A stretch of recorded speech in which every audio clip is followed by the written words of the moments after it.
welcome to day 23 everyone. So in today's short video, we are going to be talking about giving focus to what matters. So before we get into a very quick demo, here's the thing, right? I like to think of my screen state, my canvas as a shop floor, coming from a retail background, right?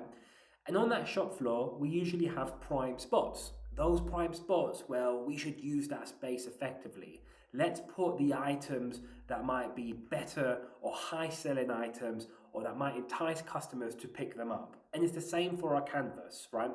When we land on the canvas, what is the space or the area the end user's eyes will go to immediately? Where do we want their eyes to go to immediately? Well, that's where we should place the most important information, right?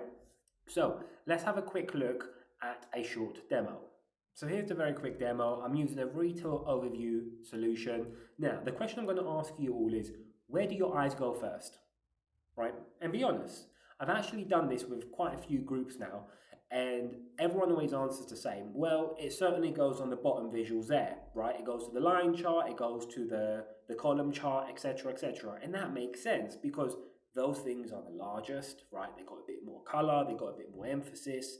However, we should be giving the things that matter most more time, more space, right? We want to pull end users to that.